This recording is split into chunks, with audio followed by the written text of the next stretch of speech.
하나님의 말씀을 봉독하죠. 구약성경 신명기 8장 11절로 20절 말씀을 제가 봉독하겠습니다. 내가 오늘 네게 명하는 여호와의 명령과 법도와 규례를 지키지 아니하고 내 하나님 여호와를 잊어버리지 않도록 삼갈지어다. 내가 먹어서 배부르고 아름다운 집을 짓고 거주하게 되며 또 내 소와 양이 번성하며 내 은금이 증식되며 내 소유가 다 풍부하게 될 때에 내 마음이 교만하여 내 하나님 여호와를 잊어버릴까 염려하노라. 여호와는 너를 애굽 땅 종되었던 집에서 이끌어내시고 너를 인도하여 그 광대하고 위험한 광야 곧 불뱀과 전갈이 있고 물이 없는 간조한 땅을 지나게 하셨으며 또 너를 위하여 단단한 반석에서 물을 내셨으며 네 조상들도 알지 못하던 만나를 광야에서 네게 먹이셨나니 이는 다 너를 낮추시며 너를 시험하사 마침내 네게 복을 주려 하심이었느니라. 그러나 내가 마음에 이르기를 내 능력과 내 손의 힘으로 내가 이 재물을 얻었다 말할 것이라. 네 하나님 여호와를 기억하라. 그가 네게 재물 얻을 능력을 주셨습니다. 이같이 하심은 네 조상들에게 맹세하신 언약을 오늘과 같이 이루려 하심이니라. 네가 만일 네 하나님 여호와를 잊어버리고 다른 신들을 따라 그들을 섬기며 그들에게 절하면 내가 너희에게 증거하노니 너희가 반드시 멸망할 것이라. 여호와께서 너희 앞에서 멸망시키신 민족들 같이 너희도 멸망하리니 이는 너희가 너희의 하나님 여호와의 소리를 청종하지 아니함이니라. 아멘. 이는 하나님의 말씀입니다. 오늘 종교개혁을 우리가 기억하는 복된 10월의 마지막 주일인데 함께 예배하시는 우리 만안의 모든 성도들 가운데 하나님의 은혜와 평강이 함께 하시기를 축복합니다. 특별히 장로님도 기도하셨습니다마는 우리 박명화 권사님 유족들이 오셔서 같이 예배하시는데 그 가정에 가문에 대를 더할수록 하나님의 은혜와 평강의 역사가 갑절이나 나타나시기를 주님의 이름으로 축복합니다. 종교개혁, 지금부터 508년 전이라고 제가 말씀을 드리는데 1517년 10월 31일 마지막 날입니다. 금주 금요일이 꼭 508년 되는 날인데 그 독일의 수도사였던 마틴 루터라는 분이 비텐베르크 성당 교회의 문에다가 95개의 반박문을 95개 조항의 방문문을 붙인 것으로 시작하여서 개신교가 시작된 날이라 우리가 이렇게 말할 수 있습니다. 루터의 삶에 큰 변화가 젊을 때 20대 두 번 있었는데 하나는 22살 났을 때 그때까지 그가 법학도가 되기 위해서 에어프루트 대학에서 법을 공부하던 학생이었는데 어느 날 길을 가는데 비가 어마어마하게 오면서 막 번개가 치는데 더 갈 수도 없고 저 벼락 맞아 죽을 것 같은 마음이 들어가지고 두려워서 땅바닥에 엎드려서 그의 아버지가 광부였거든요. 광부들이 믿는 수호 성인 중에서 성 안나라고 있어요. 안나라는 성인에게 캐톨릭 방식으로 기도하는 거예요. 그때 기도하면서 나를 살려주시면 내가 수도사가 되겠습니다. 신부가 되겠습니다라고 소원 아닌 소원을 하게 되는데 비 그리고 벼락을 지나서 살게 되니까 약속한 대로 하겠다고 22살에 아우구스티누스 그 수도원에 들어가서 검은 수도원의 수사 신부가 됩니다. 5년이 지났습니다. 한번 기회가 돼서 로마에 순례를 가게 되는데 저기 루카스 크라나크라고 잠깐만요 앞에 사진 크라나크라고 하는 루터의 아주 친분이 있어서 루터의 그림을 늘 그려줬던 화가가 젊은 루터를 그려놓은 것은 저렇게 수도사의 모습으로 머리도 우스꽝스럽게 잘라놓고 후드티 같은 것을 입고 늘 수도만 하는 때를 정해서 기도하고 말씀 묵상하고 이런 수사의 모습으로 먼저 보여지게 되는데 5년 후에 그가 로마에 한번 그 순례를 가게 되어서 이것저것을 보는 중에 거룩한 계단이라고 하는 것을 오르게 됩니다. 그 라테나로라고 하는 큰 성당이라고 봐야죠. 성전이고 그 좌우에는 뭐 성소가 있고 그런데요. 저 계단이 별명이 빌라도 계단입니다.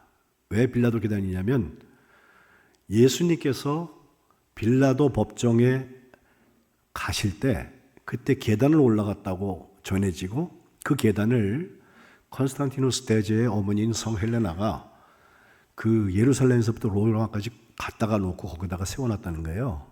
그래서 빌라도 계단이라고 하는 별명을 가지고 있는데 예수님이 십자가에 못 박히시기 전에 사형 원도를 받는 그 계단이라 해서 아주 신비스러운 모습이 거기 있다. 심지어 저 계단 중에는 흰색 계단으로 이제 28개가 쭉 놓여 있는데 중간중간 무슨 예수님의 혈흔이 아직도 남아있다고까지 얘기하는 분들이 있어요.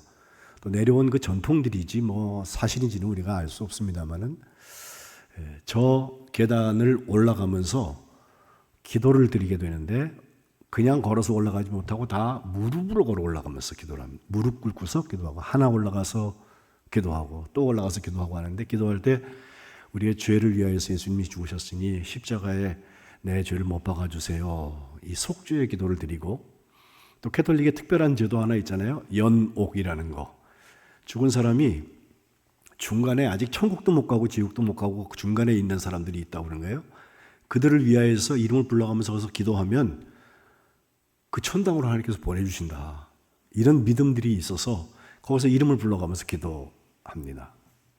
루터도 똑같았습니다. 예? 아거스틴 수도사. 그래서 저기를 무릎을 올라가면서 주님 가르친 기도를 외우고 자기 돌아가신 할아버지를 위하여서 그렇게 기도를 하는데 그 마음에 천국에 갔다는 확신이 드는 게 아니라 저 28개를 다 올라가는데도 오히려 도대체 내가 지금 뭐 하고 있는 것인가 하면서 마음에 주신 말씀이 로마서 1장 17절 말씀이에요. 예배 시작에 제가 읽었는데 복음에는 하나님의 의가 나타나서 믿음으로 믿음에 이르게 한다. 기록된 바 오직 의인은 믿음으로 말미암아 살리라 함과 같다.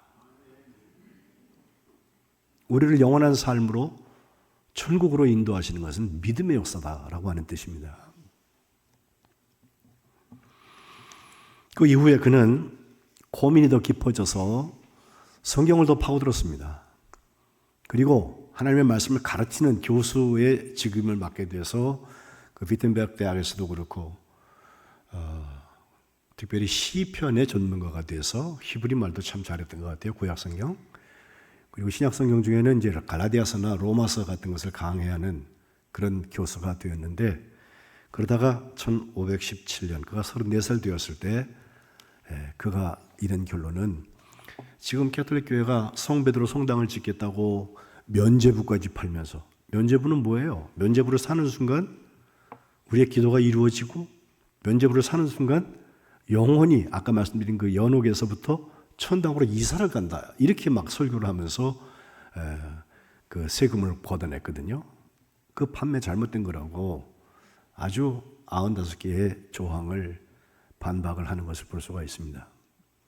그때부터 그의 삶은 탄탄대로를 가는 것이 아니라 아주 십자가의 길이 찾아왔습니다.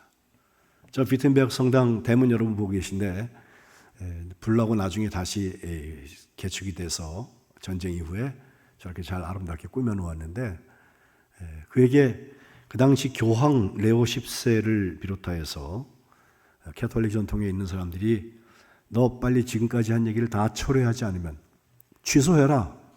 그럼 봐줄게. 근데 그렇지 않으면 너를 파문시킨다. 캐톨릭 사회에서 파문이라고 하는 건요. 그 다음엔 그를 누가 죽여도 우리가 상관하지 않겠다. 그런 뜻이래요. 예? 적어도 중세기에 그 무거운 무게가 거기 종교적인 무게가 담겨져 있는데 그것에 대해서 38세가 되었던 1521년도 워름스라는 곳에서 그 제국회의가 열려졌는데 그때 마지막으로 묻습니다. 캐톨릭 대표가 와서 너 지금까지 한 얘기를 취소하라고. 루터가 고민하고 기도하다가 카를 5세 황제 앞에서 유명한 말을 남기죠. 제가 여기 서 있습니다. 나는 아무것도 바꿀 수가 없습니다. 하나님 나를 도와주세요. 아멘. 그래서 이제 파문되고 그가 거기서 어떻게 보면 지금부터는 죽임을 당해도 이상하지 않은 상태에 서게 됐는데, 그때 작센주의 선제주였던 그 프리드리히 3세가 그를 도와주어서 파르트부르크라고 하는 그 성에, 저 성에다가 이제 숨겨주고 거기에 조그만 방을 내주게 되는데, 그때 그의 이름도 바꿔요. 마틴 루터가 아니라 융커 요르그라고 하는 이름을 가지고서 거기 머리도 기르고 수염도 기르고 마치 무슨 기사인 것처럼 저런 모습으로 살아가면서 10달을 지내는 동안에 신약 성경 전부를 헬란말에서 자기들이 쓰는 독일말로 번역을 해요. 그리고 그것을 출판술과 함께 사람들에게 나누어 주기 시작해서 이제까지는 사제들만, 그것도 라틴말로 번역된 것을 읽었던 그 하나님의 말씀의 역사가 이제 바뀌어져서 우리가 잘 아는 오직 세 가지, 오직 믿음으로, 오직 은혜로, 오직 성경으로, 이걸 붙들고 이 종교 개혁을 했던 것입니다. 믿음에 반대되는 쪽이 뭐가 있냐면요, 선행이 있어요. 종교적인 고행이 있어요. 무릎으로 28계단을 걸어 올라가면서 기도하는 거. 하나님한테 기도할 수 있다면 그게 나쁜 일이 되겠어요? 그런데 그것 가지고 구원받는 게 아니라 예수 그리스도를 내가 내 주로 믿는 거, 그게 우리를 구원한단 말이죠. 내 업적 가지고서 구원받는 게 아니라 하나님이 나를 불쌍히 여기셔서 내게 주시는 은혜로 우리가 구원받는다는 거죠. 교황의 칙령이 중요하고 그 실사가 다 중요하지만 그것 위에 하나님의 말씀이 있다는 거죠. 오직 성경으로. 두 가지 솔라를 더 붙이는 사람들은 솔로스 크리스투스라 해서 그리스도만으로, 그리고 솔리데오 글로리아, 오직 하나님의 영광을 위하여 까지 해서 종교개혁의 틀을 이야기할 수 있습니다. 그는 51살이 되었던 1534년도에 독일어 성경 신구약 전부를 번역해서 내는 위험을 토했는데, 저게 초판 루터 성경입니다. 저것을 보고 있으면 어마어마한 일을 했다는 생각을 해요. 지금 우리가 다른 번역본이 많이 있는 걸 가지고도 성경을 한번 번역하려고 해보니까요, 3년에 제가 수정하는 것도 없다가 나한테는 번역하라는 은사가 없나 보다. 그래서 제가 내려놨어요. 도와줄 수는 있는데 저한테 저거를 번역하라고 하니 잘 오역할 것 같고요. 알아도 조심스럽고 그런 게 성경 번역인데, 루터는 저것을 번역해서 보통 사람들인 우리들이 읽을 수 있는 성경으로 바꿔 놓았습니다. 제가 루터가 죽은 나이보다 지금 더 살았습니다. 그가 62년 살았는데, 아까 22살에 그 벼락에 대한 사건에서부터 꼭 40년을 산 동안에 어마어마한 일들을 많이 겪고 나서 자기 고향에서 하나님 앞에 부르심을 받게 되는데, 그 62세, 63세가 채 되지 않은 마틴 루터가 마지막 때에 병상에서 계속해서 기도했던 기도가 있는데, 그 기도는 주님, 나의 영혼을 주님의 손에 맡깁니다. 주님이 나를 구원하셨습니다. 신실하신 주님. 그걸 계속해서 말하면서 천국으로 이사 갔다는 것입니다. 그의 주머니에서 나중에 메모장이 하나 발견돼서 이게 혹시 그의 마지막 말이 아닐까라고 얘기를 하는데, Wir sind Bettler라는 말, 우리는 다 거지입니다 라고 말을 했는데, 인생 사는 게 다 거지같이 사는 거라는 뜻이라기보다는 하나님의 도우심이 필요해서 하나님의 은혜가 필요한 사람들이다, 이렇게 해석하는 게 맞고, 그 뒤에 hoc est verum, 이것은 진짜입니다 라고 하는 라틴 말을 써놨던 것을 우리가 기억을 합니다. 여러분, 제가 루터의 인생에 대해서, 종교개혁에 대해서 짧게 이렇게 개괄을 드리는 것은 우리의 역사를 우리가 다시 되새기는 일이 필요하죠. 어저께도 무슨 헬로윈에 용산에서 돌아가신 분들 그 기억하게 된다고 보라색 옷을 입고서 막 데모하는 분들이 계시고, 한동안은 정말 말도 안 되는 일이죠. 수학여행 가다가 우리 세월호 아이들이 그 사망한 사건 때문에 사회가 얼마나 아팠어요. 지금까지도 가슴에 묻은 부모들이 우리는 잊지 않겠다고, 기억하겠다고 얘기하잖아요.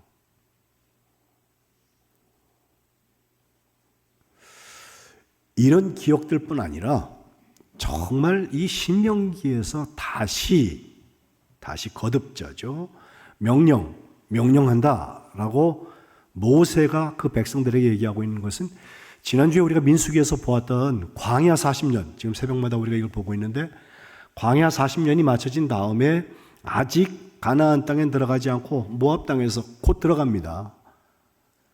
시점을 잘 보셔야 돼요. 민수기 1장 3절에 보면 40째 해 11째 달 첫째 날이라고 시작되거든요. 그러니까 39년은 지났고 40년 11월 1일 날 이렇게 말하면 돼요. 그러니까 40년 광야가 다 끝나가는 시점입니다.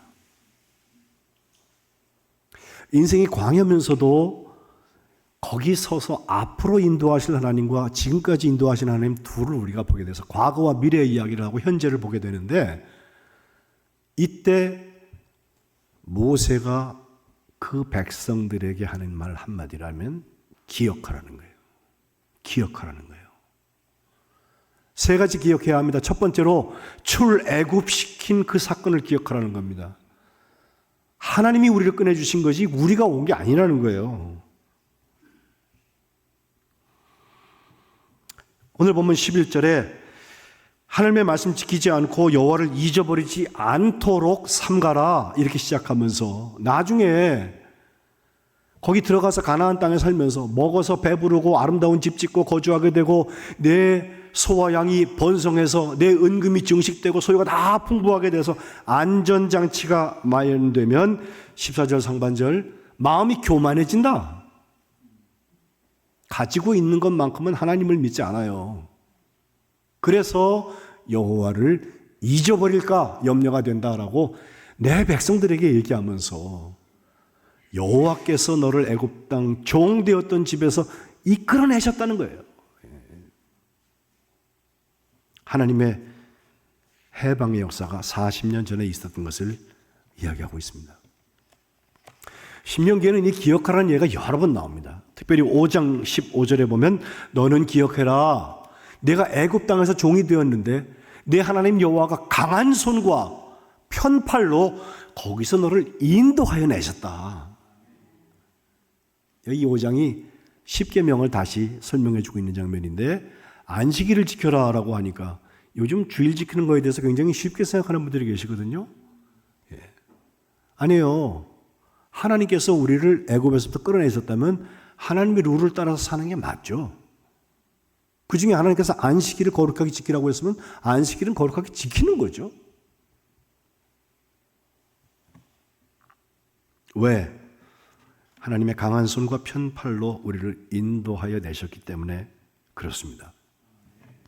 우리가 살면서 어떤 선택의 기로에 서 있거나 앞에 문제가 굉장히 불확실하다, 큰 문제가 와서 우리가 풀기가 힘들다라고 생각이 들 때, 그때 우리가 먼저 기억할 것을 나를 구원하신 분이 하나님이시라는 것을 기억하는 거예요. 7장 17절에 보면요, 앞에 있는 민족들 전쟁해야 되는데 나보다 많다. 저거 전쟁해갖고 내가 지면 어떡하지? 어떻게 저들을 쫓아내지? 거기 가나안 땅에 투호 세력이 있었어요. 지난주에 여러분 민수기 13장 14장 보면서 우리가 거기다 정탐꾼을 보냈더니 갔다 온 사람들이 얘기하는 거 보니까 거긴 막 안악 자손이 있어갖고 우리가 보기에도 쟤들 보니까 우린 메뚜기 같았다고 그러잖아요. 예? 실제로 몸의 크기도 다르고 우리보다 강한 것은 맞아. 그때 어떻게 쟤들을 쫓아내지? 라고 생각할 것이 아니라 18절에 그들을 두려워하지 말아라. 내 하나님께서 바로와 온 애굽에 행하셨던 것을 잘 기억하라는 거예요. 10가지 재앙을 통하여서 하나님께서 이스라엘 백성 60만 아마 여자와 아이들까지 되면 200만 원 될 거라고 보는데 그들을 끌어내셨잖아요. 내 하나님 여호와께서 너를 인도하여 내실 때 내가 봤던 것들이 있지. 큰 시험, 이적, 기사, 강한 손, 편팔 기억하라는 거예요. 기억하라는 거예요. 내 하나님 여호와께서 네가 지금 두려워하고 제대로 어떻게 쫓아내지 하고 있는 그 민족에 대해서 똑같이 행하실 것이다. 16장에 가면은 절기 3가지가 나와요. 이스라엘 백성들은 지금까지도 남자들은 이때 순례를 해서 예루살렘에 가서 예배하는 일들을 합니다. 멀리서라도 찾아가요. 못 가게 되면요 자기들 회당에서라도 모여서 꼭 해요. 근데 거기 16절부터 보면 3가지인데 무교절, 이건 6월절에서 시작되는 것이고 77절, 우리가 지금 오순절이라고 얘기하는 게 이때라 생각이 되고요. 그 다음 초막절, 돌아온 주일에 우리가 지낼 추수감사절 같은 거예요. 근데 이 3가지 다가 무교절, 6월절은 바로 해방했던 하나님께서 출애굽시키던 것을 기억하는 것이고 77절도 왜 기억해야 되나? 애굽에서 종됐던 것을 기억하고 이 규례를 지키라는 것은 하나님께서 곡식을 거두게 되고 기쁨이 있어가지고요. 야, 내가 땅에 심었더니 신기하게 이게 나서 내가 땀 흘리는 노력의 대가야 라고 생각하고 있는 이 사람들에게 무슨 소리야? 하나님께서 너희가 애굽에 종된 상태에서부터 너희를 기억하고 이 기회를 행하려고 말씀하신다. 그렇게 말씀했고 마지막 초막절도 지금도 이 사람들은 이 가을 때 돼서 추수감사할 쯤 되면요 텐트를 치고 밖에 나가서 한 주씩 살아요. 나가지 못하면요 집 앞에 아파트 같은데 발코니에다도 그 바깥에 별 볼 수 있는 곳에다가 텐트를 쳐놓고 거기서 자요. 그러면서 광야 40년 동안 하나님이 우리를 인도하시는데 이 시작이 6월절에서 시작되었다. 우리가 그때 종이었다라고 하는 것을 기억하고 있는 거예요. 그러고 나면 사실은 불편한데 알 수 없는 기쁨과 감사가 나와요. 과거에 종 됐을 때보다 지금 낫잖아. 이것은 2번째 관계인 광야 40년을 기억하라는 말씀으로 넘어갑니다. 40년 동안 아직 끝나지 않은 광야입니다. 거의 끝에까지는 왔는데 끝나지 않은 광야입니다. 가을의 특징 중에 하나가 겨울 앞에 있다는 거 아니에요? 여름은 지나갔습니다. 이제 겨울이 옵니다. 그런데 지금 풍성한 수확이 있어서 뭐 단풍도 올해는 좀 늦게 온다고 하지만 보러 가기도 하고요. 가을 되면 괜히 마음이 좋아서 우리 추석 지낼 때 마음이 있잖아요. 더도 말고 덜도 말고 한가위만 같아라. 예. 그때 우리가 할 일이 뭐냐? 와, 많아졌다, 좋다. 이게 아니라 광야 40년 동안 하나님께서 우리를 어떻게 인도하셨지? 오늘 보면 15절에 너를 인도하여서 그 광대하고 위험한 광야들, 불뱀과 전갈이 있어요. 물은 없어서 목말라 죽겠어요. 단단한 반석에서부터 물을 꺼내기도 해요. 16절 뭘 해먹을 게 없는데 너희 조상들도 본 적도 없는 만나라고 하는 것을 하나님께서 먹여주시고 여긴 다 이유가 있어요. 너를 낮추기 위해서. 너를 시험하기 위해서. 내가 정말로 하나님의 말씀을 지키려는 사람인지 지키지 않으려는 사람인지를 구분하기 위해서 하나님께서 이 일들을 이루셨는데 그 결과로 내게 복을 주려 하십니다. 그 다음에 나오는 게 복이에요. 8장 2절에도 내 하나님 여호와께서 40년 동안 내게 광야길을 걷게 하신 것을 기억하라. 이는 너를 낮추시고 너를 시험하셔서 내 마음이 어떤지 명령을 지키려는지 지키지 않으려는지를 알려 하심이라고 말씀해요. 이걸 구분하는 것이 광야입니다. 한 가지 기억할 것을 신명기 9장 6절 7절에 보면요. 네가 목이 곧은 백성이라는 말이 나와요. 광야에서 사는 40년을 보니까 돌이켜보니까 우리가 하나님 앞에 원망불평하다가 그것이 거역한 일들이 된 것이 10번이나 나온다니까요. 10가지 재앙을 통하여서 출발했던 출애굽인데 광야 40년 지나는 동안에 평균 4년에 한 번꼴로 하나님 앞에 고개를 들어요. 목이 뻣뻣한 백성이다. 그래서 광야에서 내 하나님 여호와를 격노, 아주 심하게 화나게 하시던 일을 잊지 말고 기억하라. 다시는 그런 거 하지 말라는 거예요.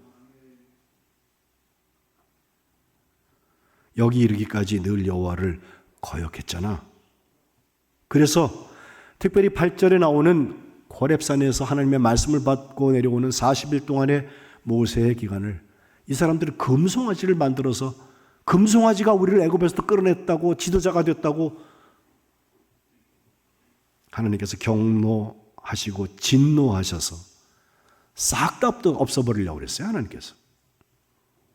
그나마 모세가 하나님 앞에 간절히 기도하면서 내 이름을 생명록에서부터 빼달라고 이렇게 정말 하나님 앞에 기도할 때 하나님께서 그 기도를 들으시고 그들 중에서 3,000명이 죽는 역사가 나타나긴 했지만 다시 하나님의 말씀을 주셔서 출발할 수 있게 하시잖아요.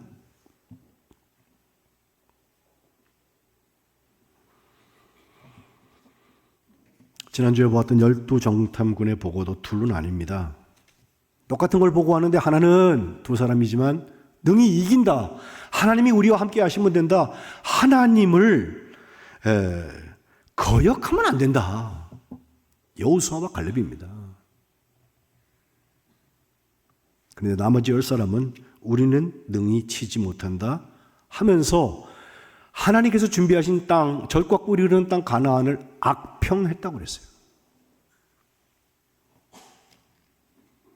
그것 때문에 40년 동안 하루를 1년 삼아서 광야에서 세대 교체가 일어나는 거예요. 이런 10사람의 보고를 들은 사람들이, 백성들이 원망을 하다가 민수기 14장 4절에 보면 애굽으로 돌아가자, 지휘관 한 사람 세워서 애굽으로 돌아가자라고 하는데 그 돌아간다는 말이 오늘 우리가 보는 기억한다는 말과 밀접한 관계가 있어요. 사실은 구약 성경에 두 개의 주제가 있다면 하나는 기억하라는 것이고 사카르, 다른 하나는 돌아간다, 하나님께 돌아온다, 휴브라고 하는 회개의 이야기예요.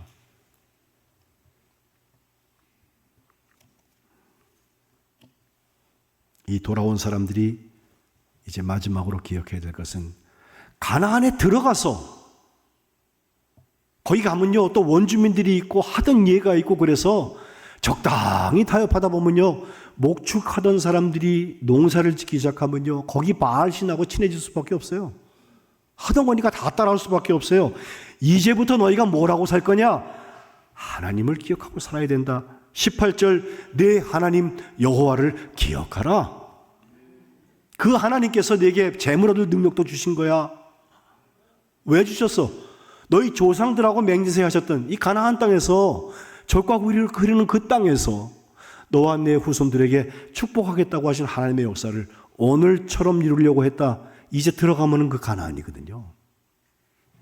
만일에 그 하나님 여호와를 잊어버리고 다른 신들을 따라서 다른 신들을 섬기고 다른 신들에게 절하는 사람들, 분명히 말한다, 망한단 말이에요. 망한다.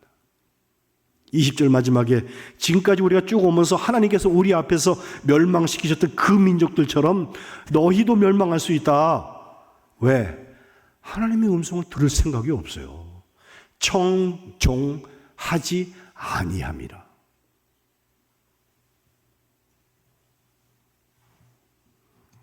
하나님의 음성을 청종하는 방법, 신명기에는요 놀랍게도 사회적 약자들을 통해서 하나님의 역사가 나타나요. 종들도 7년 되면 다 풀어줘라. 희년.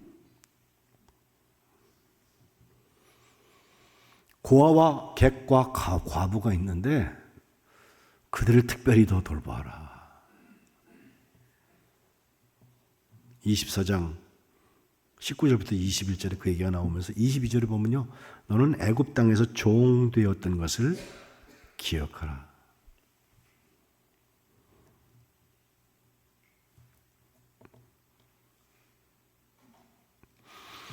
살면서 기억해야 될 것들이 참 많습니다. 제가 유럽에서 살면서 독일 사람들 독일어권에 있는 사람들을 보니까 특별히 히브리인들, 유대인들이 홀로코스트, 그 나치 때 우리의 조상들을 수백만을 가스실에서 죽였던 그 일 잊을 수 없다고, 기억하겠다고.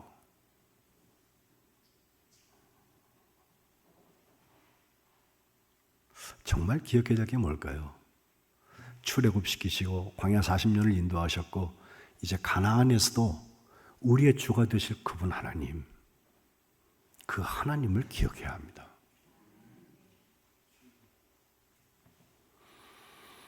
(1917년도에) 미국의 뉴멕시코주에 12살 난 한 흑인 소년이 어머니가 돌아가시는 임종을 맞게 됐어요. 아버지는 이발사였는데 벌써 없어진 지 오래됐어요. 어디 가가지고 누구랑 사는지도 몰라. 나중에 이혼해가지고 재혼하고 딴 사람하고 살게 돼요. 자기 여동생하고 둘이서 어머니의 임종을 맡게 되는데, 어머니가 결핵으로 돌아가시면서 마지막 숨을 몰아쉬면서 아들 손을 꼭 잡고 말합니다. 아들아, 엄마가 네게 남겨줄 것이 아무것도 없다. 그런데 이 말을 꼭 기억해야 된다.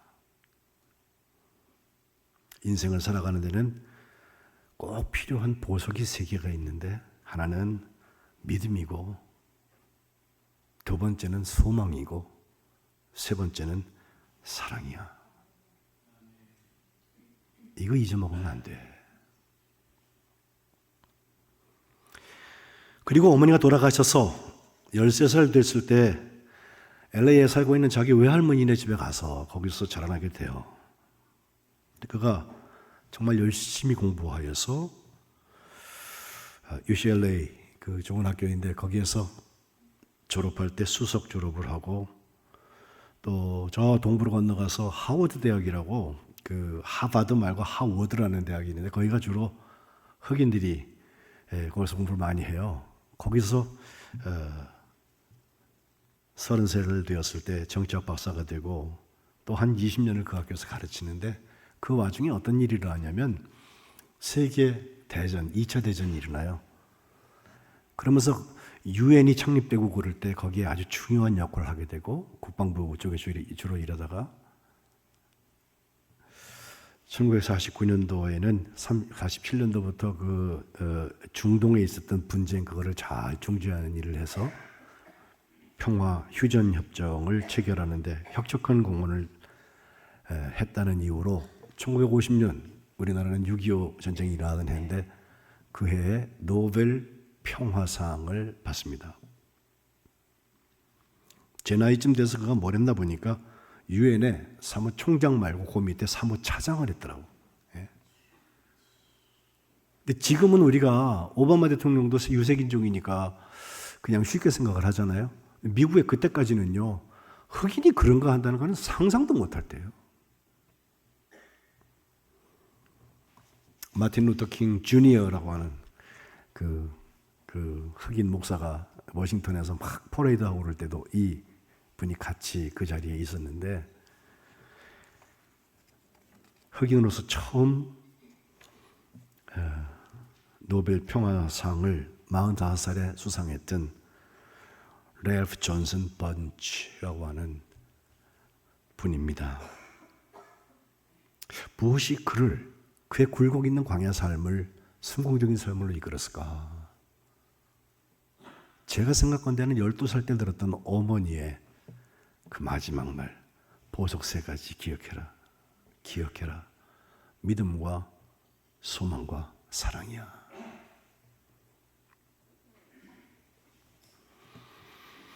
말씀을 정리하겠습니다. 기억하라. 뭘 기억하느냐에 따라서 사람은 달라집니다.